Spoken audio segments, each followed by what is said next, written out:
Hello, everyone.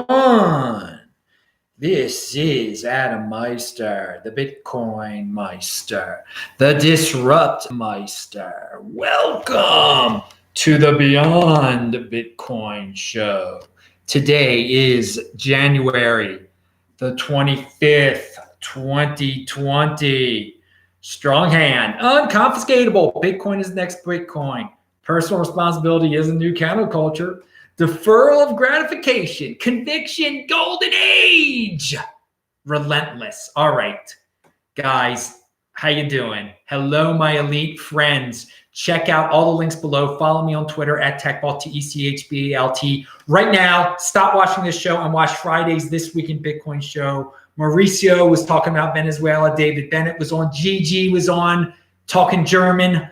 Oh, yeah, it was great. Best guest in the space every Friday. This Week in Bitcoin, techbalt.com, TechBalt. And, of course, disruptmeister.com. You can watch all of the over 1,500, close to 1,600 Bitcoin videos I have been involved with over the years at disruptmeister.com. So let's go back to last week when I made a prediction about MLK Day and that the media would paint Trump as a racist on MLK Day. And sure enough, like I predicted, here's an article.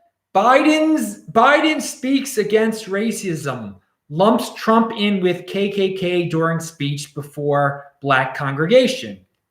Okay, yeah. CNN, what did they do? MLK Jr.'s son on Trump tweet. I don't know if that is accurate. Well, the tweet was about black unemployment, so they brought on Martin Luther King Jr.'s son to rip on Trump a little bit. He didn't really rip on him that much, but then we got what else do we have here? This guy is this is David Korn, who works for Mother Jones. He's the DC bureau chief. He said Trump did not lay a wreath at the memorial. Oh wait. Trump, no, he didn't say this. Hang on. Trump actually did lay a wreath at the MLK Memorial on MLK Day.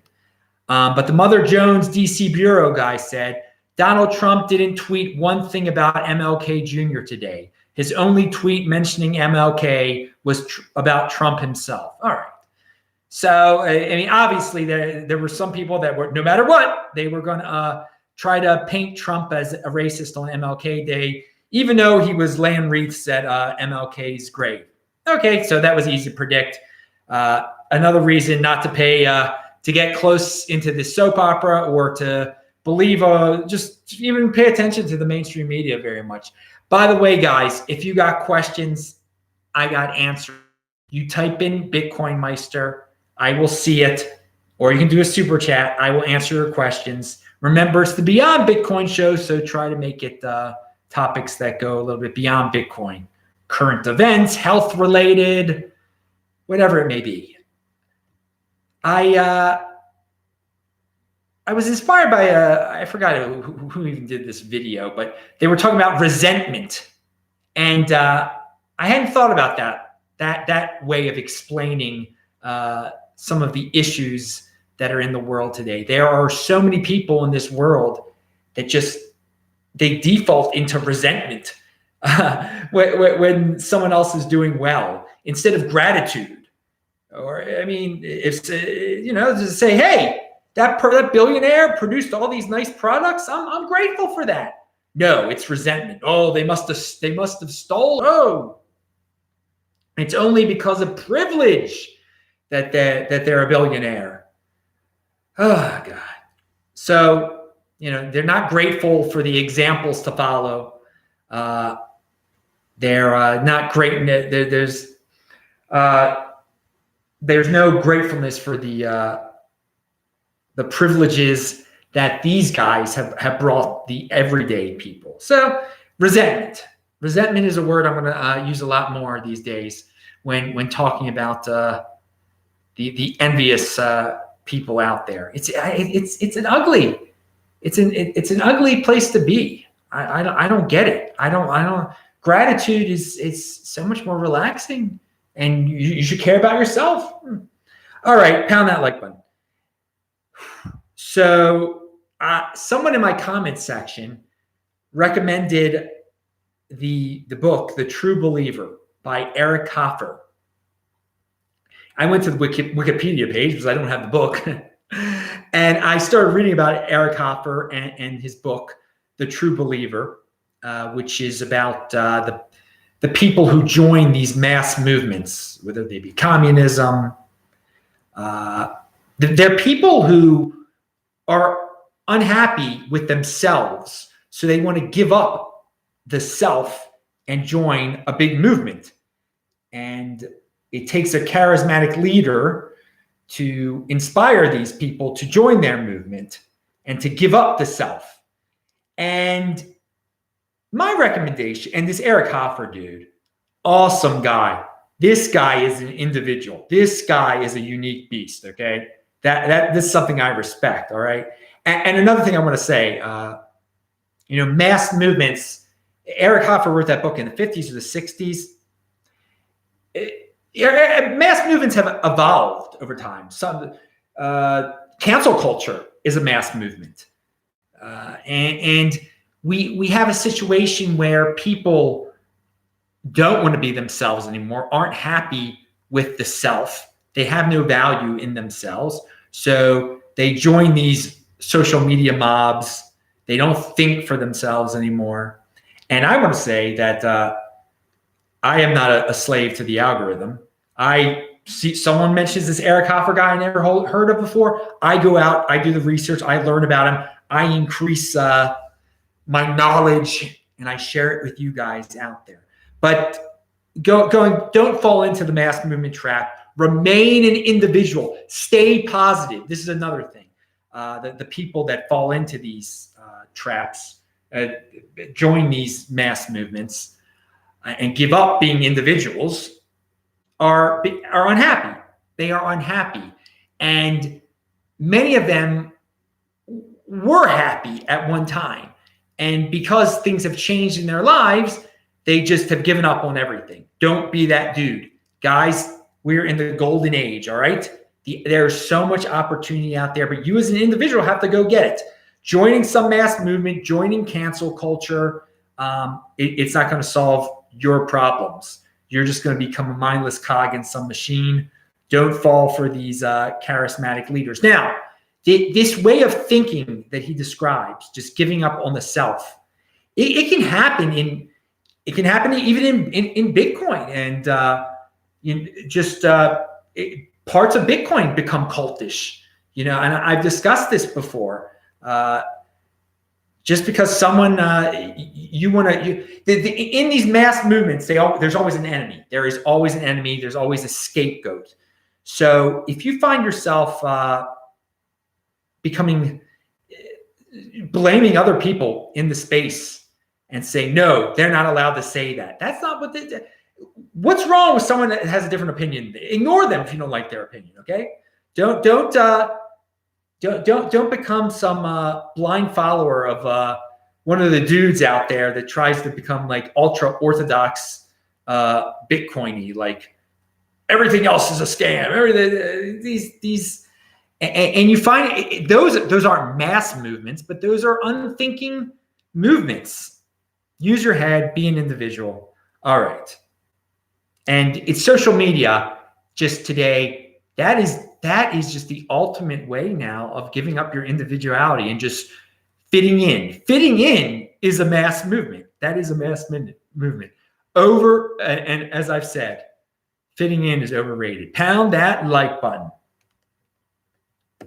And I also linked to, and I thank the guy who informed me about Eric Hoffer. I linked to a video about Eric Hoffer. And I mean, yes, that is a true radical. That is a true independent. A true radical is an individual who comes up with their own ideas, okay? And doesn't follow, doesn't feel the need to be part of some larger group or some larger movement, to be, doesn't feel the need to be defined by a larger group. A true radical independent defines themselves and thinks for themselves. This guy was an very interesting guy. And I'm still looking into the guy even more. So it's linked to below. So speaking of mass movements, YouTube sent me a update. I get the creator newsletter because I'm a creator. I've got my own channel here, don't I? Bitcoin Meister, new video every day. So they send this out to everyone, and I guess most people just erase it. But yeah, this is not where the big boys play. YouTube isn't where the big boys play. Look at this. What's new? Standing up against harassment. We're always working on making YouTube a safer place for creators and viewers. So we've updated our harassment policy. Here are a few of the latest improvements. We're taking a stronger stance on threats by removing indirect or implied threats of violence. So they can decide whatever is an implied threat of violence. I mean, that might be just a word that you used or something. And clearly, they can create an algorithm that blindly finds all of these threatening words, and that's easier than just hiring a bunch of people, right, to do that. And so it'll have unintended consequences. So guys, next time my channel gets shut down or whoever, it's not a conspiracy. They're not picking on Bitcoiners. The algorithm has a new harassment word into it, and they've just run the algorithm and done what they've done. Yes, YouTube, it's not fair. they come up with all sorts of arbitrary rules, but as a creator here, I am aware of this and I'm ready for it. YouTube is a safe space, okay? And it's not where the big boys play. They don't want the big boys to play here, at least. Some big boys try to play here, but then they find a bad word that they used and kick them off for a time, or even though if they're not using that word in the the context that's threatening. But hey, just giving you guys an update, just showing you that no conspiracies out there. This is YouTube's policy. It's a wacky policy, but that's their policy. They're not picking on really on anyone specific. I mean, I'm sure they had a couple probably big names in mind or whatever, but no, cryptocurrency not on the radar right now. And if they became cryptocurrency unfriendly, then okay, that's it. We move on. We go somewhere else. So here's a guy, men going their own way money. I'm not going to use I'm not going to say the true name of his channel there, because that's one of those threatening words that YouTube, I think YouTube has already defined that men going their own way, the shortened version of that as a threatening thing. But I don't agree with men going their own way money, that guy on his channel all the time, but he's got a good video out there, and you should look at it. You should watch it. This is one that's about how to, not screw up your life, okay? And I've said similar before. Investments are risky. We know that. But most won't ruin you, okay? He brings up that a marriage could ruin you. It really could ruin you. And I know a lot of people don't want to hear that, but there are many men that have become not just financially ruined, but psychologically. I mean, they end up, unfortunately, ending their lives because of something. I mean, ruin, it goes way beyond finances, okay? That just, I can't even imagine it. I'm not getting ruined. Pound that like button. But so this is what he talks about in the video. He also talks about being a slave to the social media algorithm, which is something I've talked about. And you don't want to hang around negative people. And I have said that before, that just, I don't like being around doomers. I cut the doomers out. I don't have doomers on my show. And it's just, I don't read doomer propaganda. It just brings you down type of stuff.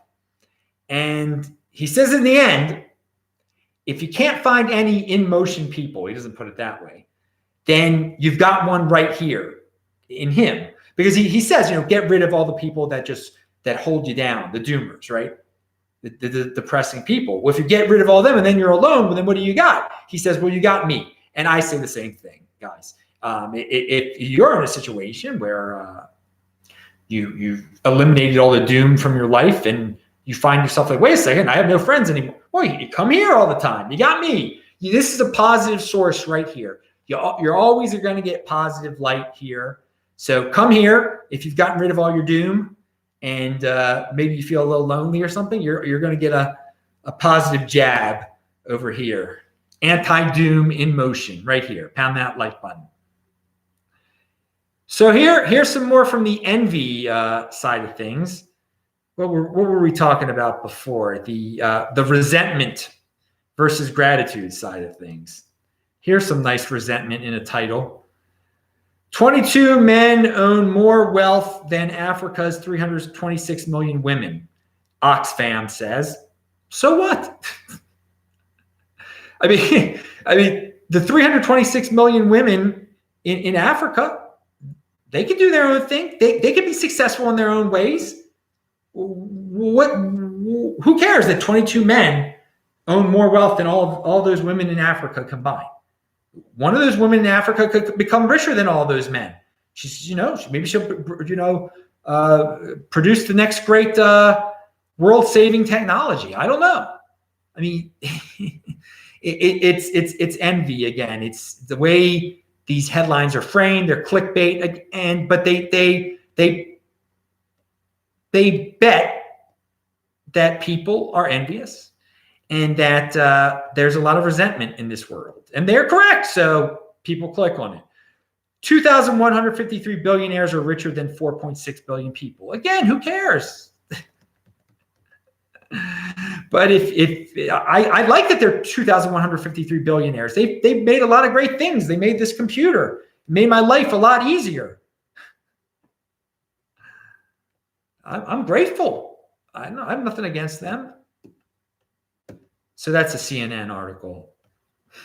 Not surprising, right? So Yaron Brook has talked about this subject before. He's a big believer in free will, as am I. People do not have to default to their animal instincts when picking a mate. They can use reason and find a person who really logically complements them. But few out there have the self-control to do this. Few, they just let their animal instincts take over. And that's why a lot of people end up with some really bad mates and end up ruined. Think about it. Think about it. If you're out there on the prowl trying to find a wifey or whatever, you have free will. You don't have to go with what your head down there is telling you to do. You don't have to, go with what will make your friends think you're awesome. Really find someone who you really complement with, who on a deep thinking level you can pair with. And that's really hard today. That's really hard today because I think both sides aren't even revealing who they truly are anymore. And they're just going to the animal instincts and they don't have self-control. They don't have patience. They don't have long-term thinking. They got to get it done now. I got to fit in now. I got to get the wife now. I got to get the husband now. I got to get the trophy now, whatever. So, I think some people might be surprised that I'm even saying this. I'm saying this because we all have free will. We all have free will. We don't have to let our animal instinct guide us when making such an important decision. All right, coronavirus. What the heck is this darn thing coming out of China? Some nasty flu. How did it start? I don't know. Is it going to come to America? Of course it's going to come to America. It's already in America. I mean, travel, it takes 10 hours to get to China. The people have been back and forth coughing. This is what happens. We have big outbreaks. God forbid it should be as horrible as 100 years ago with those flu outbreaks. This is what I have to say. I mean, if you have a loved one, an older person, and this is really a nasty flu. Don't lock them up in their condo. Don't let them out because people that are super old, it's just yeah, low, and the youth too. You know, some kids are a little sicker than others. But for us in between, this is where long-term thinking comes in handy.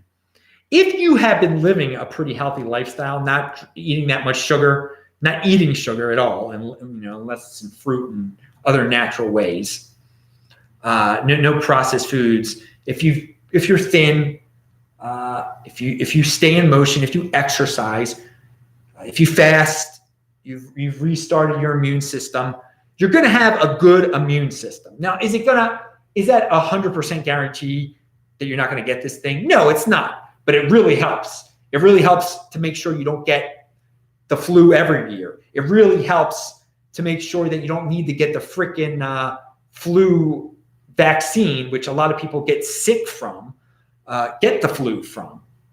So the coronavirus made me think about just living a healthy lifestyle as a long-term plan. So when one of these things comes around, that you're less likely to get it because your immune system is already strong.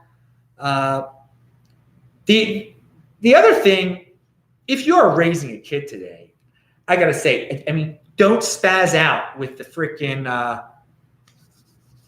hand sanitizers. Kids today haven't been around any sorts of germs, so they haven't built up any immunity and any way to fight. It's the kids on the farms end up healthier than the kids in the suburbs with the moms like washing their hands every second, because they built up a resistance to some of these bugs that are out there, and it's tested their immune system. And I believe when I was a kid that I got sick, I had different things and everything like everybody does, and that built up my immune system. But now people, they don't even let their kids out to play in the mud and everything to get sick. So and my own relatives, I see them going whack on their kids with the freaking hand sanitizer. I don't use any hand sanitizer. Don't want it at all. Little germs here and there.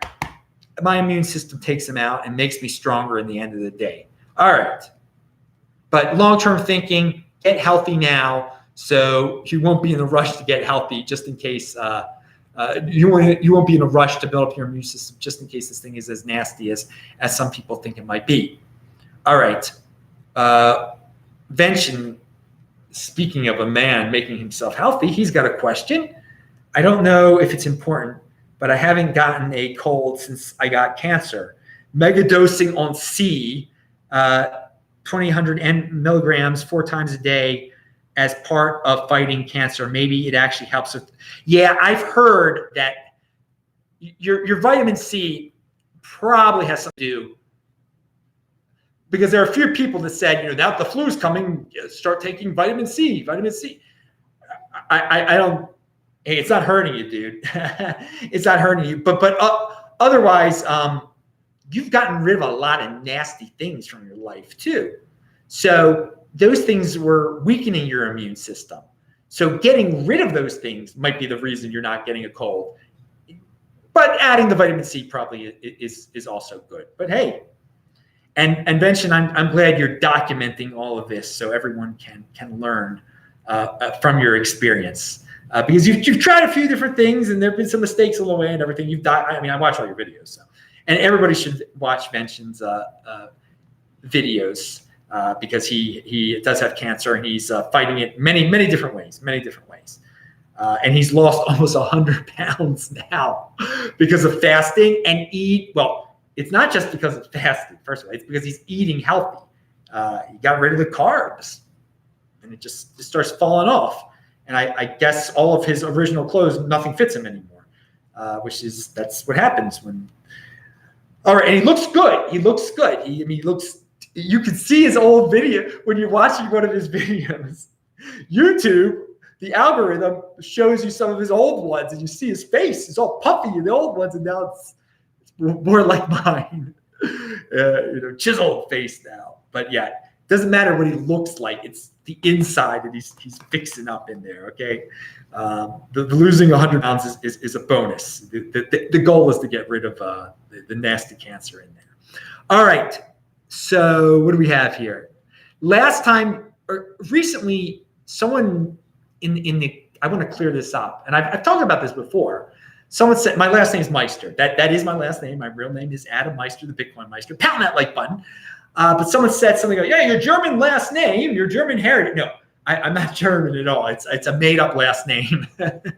It's totally made up. When my great grandfather came to America, he didn't bring his whole family with him at first. This was I think in 1904 or 1905. My great grandfather was named Morris, and Morris only brought his oldest son, Samuel, with him. And later he and 3 other sons and 3 other daughters. So when he came there, my great grandfather and my great grandfather, they said their last name. They were from the Ukraine. They're Jews from the Ukraine, and they said Mastrovoy, whatever it is. It's on my great grandfather's grave in Yiddish, which is written in Hebrew, and it's really long, but it looks like it's pronounced Mastrovoy or some Mastrovoy. So clearly, when they came, the story that we've heard is that the people at Ellis Island were like, "Okay, yeah, your name's Meister. Move along. Go." But the funny thing is, and he became Samuel Meister, my great grandfather. But then the rest of the family came maybe a year later, who knows? He sent for the wife and the rest of the kids. And they became Meinster. Meinster. Makes a big difference in your life. Trust me. If my last name was Meinster, I probably wouldn't even be, who knows? I'm the Bitcoin Meinster. No, that's terrible. That's terrible. Meister, baby. So, no, we have nothing to do with Germany at all. But it is, I know Meister is a German word, I guess. But no, my ancestors were, thank God, were given that last name. So there was a time when there were Meinsters and Meisters, and that's all spread apart now. And now there's just there's a few Meisters. There's Meinsters too somewhere, but Meister, and that is another freakish thing out there. Meinster is a very rare last name. Meister is much more common. So people ask me all the time, "Yo, man, I know this Meister in California. I know this Meister in Nebraska. Meister that." No, they're not related to me. There's like 5. The male Meisters. I know every male Meister that is related to me because you just heard why. That's not really our last name. So the only Meisters that can be related to me are the dudes that are through this guy named Samuel Meister, my great grandfather. But the name Meinster is so uncommon that if there's a Meinster in Maryland, they are most likely related to me, even if they are not Jewish, because most of them eventually were not Jews anymore. They married non-Jewish women, had children, blah, blah, blah, whatever. That's their business. But so that's a little side note there. And so no, it might be a German last name for some people, but it's just a made up one that they gave us. And man, does it work for me? Sportsmeister.com, all sorts of URLs in there. Disruptmeister. Pound it, baby. Thank you, Samuel Meister. Thank you for coming to America with your dad and being the oldest and getting the awesome last name as opposed to your brothers. All right, moving on. LA Times here. The Californians we know Californians are moving, okay? Their favorite place to move is Texas, where I happen to be. I don't think they're moving to El Paso, though. They're probably moving like to Austin and Dallas and Houston, et cetera, et cetera. More hipper places, who knows? And it's not a shock because Texas is a huge, relatively nearby state. There are plenty of Californians moving to Idaho also, but sheer numbers, more of them are going to move to Texas because just Texas is bigger and it's got more cities. But this is what I'm predicting here. Los Angeles is going to become a city, and the reason people are leaving California is they can't afford to live there anymore. It's ridiculous. The taxes and everything. Texas is cheaper. Idaho is cheaper, and they bring all, and then they vote in It all starts again, the whole process. But besides that, I do respect Californians because they're in motion. They don't like it. They're moving to a new town. There's a lot of people out there like, oh, my town is dying. I want the government to save my town. The Californians, they're leaving. But LA, I predict LA will be a city for the rich and for the destitute eventually. So, I mean, it's so no middle class for bunches, for big hunks of LA. And it's already starting. So that'll be really interesting in the future to, if you are wealthy, you'll be able to like have an awesome place. LA is beautiful. I mean, you'll be able to go to one like enclosed enclave to another and step over some drug addicts and everything and see the beautiful lights and weather, and then go outside again, walk over the tent city, and then again go to some glamorous area. And it'll be an interesting future for LA, I predict. Very interesting. No middle class. Everyone will be. Maybe other cities will be like that also. Now, some people are probably saying, well, that's not very sustainable, Adam. I don't know. It might be. The wealthy people might be like, tax me. I don't care. I like this. I don't have to deal with those middle class people anymore or something. I've got all these. I could pay these people to mow my grass here. All right. I like. I mean, the one thing about LA is that the people outside the movie industry, there are some independent thinkers out there. There are some true radicals out there, and I do like that. And there's beautiful weather. I'll be there. I will.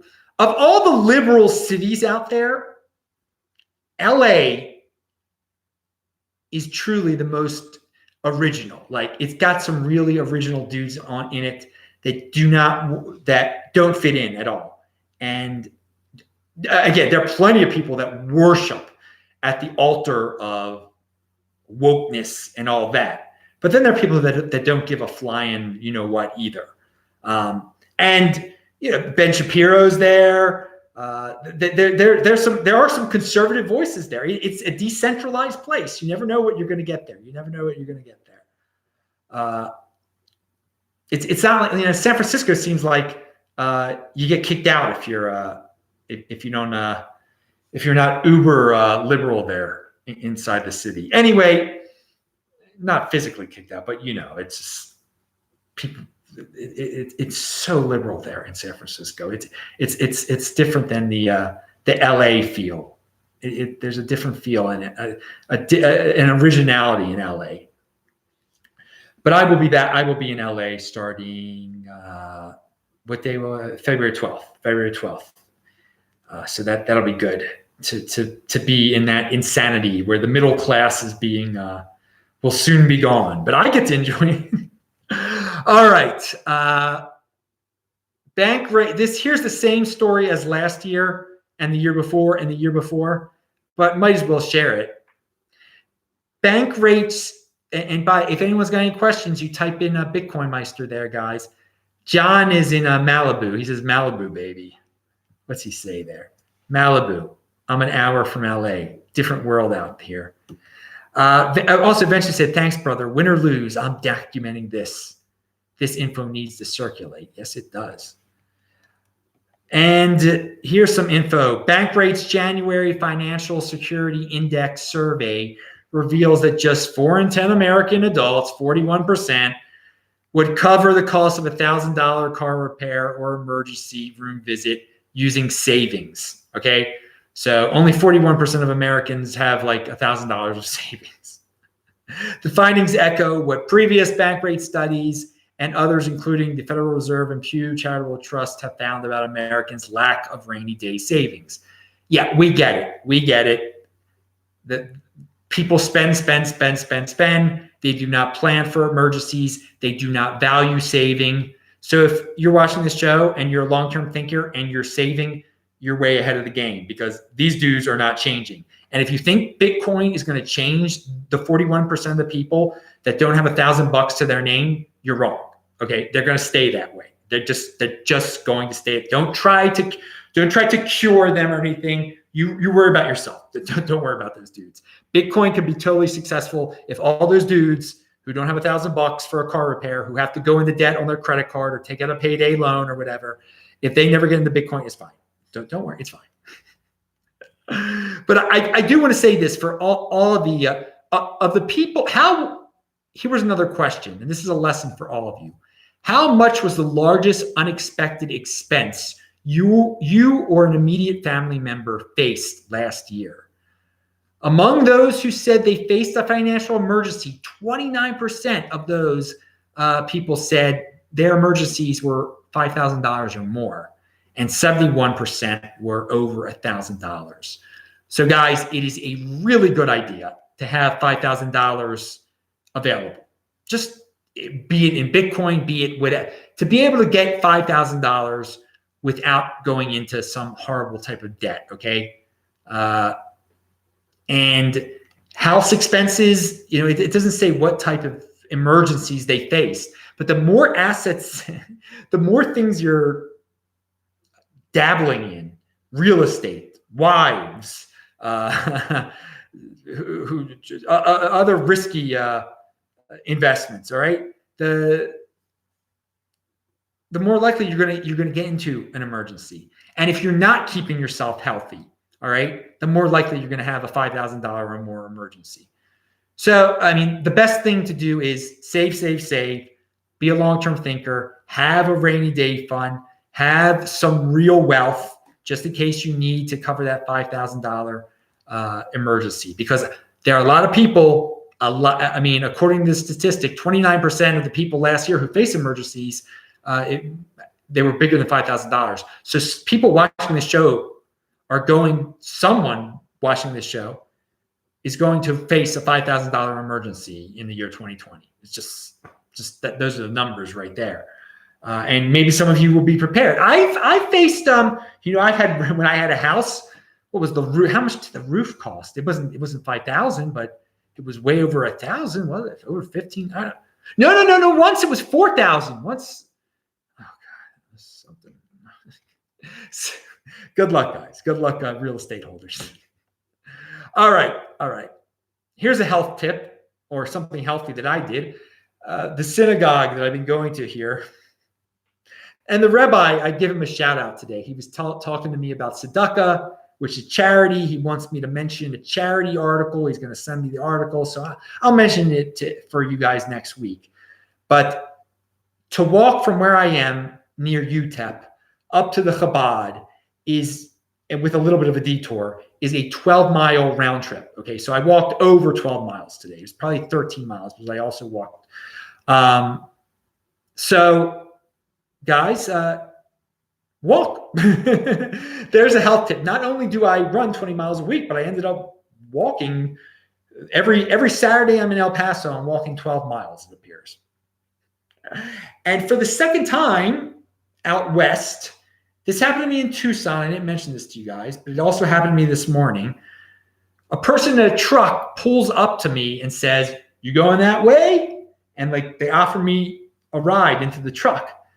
And dude, it would be pretty nice to get a ride for 5 miles instead of walking that 5 miles.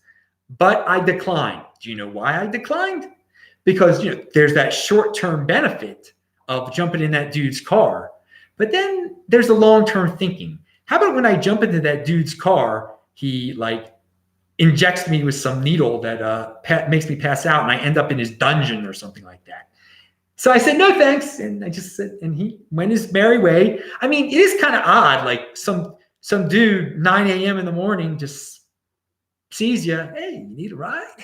And in Tucson, when that happened, it was 5 o'clock. It was dark. I was running, actually. I was walking. In Tucson, I was running. And a woman in a pickup truck, she pulls into a lot and says, excuse me. You going that way? Do you need a ride? And she looked like she was on crack or something. So I said, no thanks.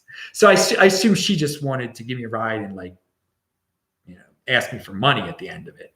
But again, long-term thinking, you really don't want to get into some stranger's car that randomly pulls up to you, because although short-term, hey, you're getting to the place a half hour faster. Yeah.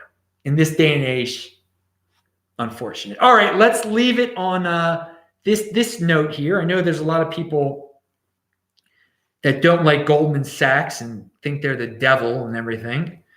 And I really don't give a darn what Goldman Sachs does, but here's something. They're getting woke.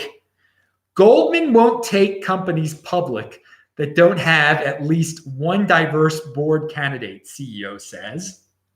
So that means a woman or a minority. I mean, they can do what they want to do, but I think it was on last show, I talked about a tweet from a VC who says he doesn't give a darn about what race you are, what you just, he just cares about if you can make money. That's how, if you're running a business, if you're successful, if you know how to run a successful business, and then he'll give you venture capital funding. Goldman won't take companies public anymore. So, I mean, if you're in that realm, if you're in the corporate realm, you've got your MBA and you worked so hard to be the CEO of this company, and now you got to deal with these people who aren't going to deal with you unless you put someone on your board that, I mean, or you have to hire someone. That's the next thing. This is the glory of being in the Bitcoin world and being in the cryptocurrency world. Eventually, the ICO thing will become real. You won't have to be a slave to IPOs anymore and these weird arbitrary woke rules. Who's on your board? That was what the tweet was about. Another tweet I shared was that the whole board structure is completely ridiculous now. If it's all about politics, that's not money. That's about, oh, I want this connection, I want that connection. No, let's get rid of all that fat. Let's run businesses in a new way, and you can do it the old way if you want to, but we've got new options out there because of Bitcoin, because of cryptocurrency and everything. So yeah, I could say I don't agree with Goldman on this, but hey, if they want to do this, they can do that. I'm going to run my own business, which is just me doing these videos and traveling all around the world because I got Bitcoin. I'm in the Bitcoin overlay and I can say what I want to say and I don't have to be woke. It's awesome. I could tell you how ridiculous this whole policy is. Minority or woman on your board or hiring a woman for just to say. I mean, that's an embarrassment to them. I mean, say you're a token. I mean, that's an insult to say you're my token. I'm bringing you on because you're my token. The only way I can get this funding is if I hire you. You want the best people possible, and you want to be in relationships with people where there's a mutual respect. They know that you have hired them because you think they're decent, smart people. All right, enough of that. That they could produce. It's all about the production, dude. It's not about this nonsense fitting in, looking good type of stuff. But hey, social media has convinced everyone that that's life. Just make it look good. If you just make everything look good, then everything will be fine. And that's wrong. That is wrong. And that's why those people they're not happy and they join these crazy mass movements where they're no longer individuals anymore. All right. I'm Adam Meister, Bitcoin Meister, Disrupt Meister. Remember to subscribe to this channel, like this video, share this video. Check out the links below, pound that like button, bang that bell button. And at the very end, I see here, you didn't follow the rules, Palo Alto Crypto Talk. You didn't type in Bitcoin Meister, but because I looked at the chat at the very end here, I saw you said, can I have a shout out, please? Palo Alto Crypto Talk, here's your shout out because I'll be up near Palo Alto that last weekend in March for the Bitcoin conference up there in San Francisco. So maybe you'll come up to San Francisco and you can say Bitcoin Meister. I'm going to type in Bitcoin Meister next time in the chat. So it turns colors and you'll see me. But now you're seeing me in person here in San Francisco in late March. What is that? March 26th and 27th.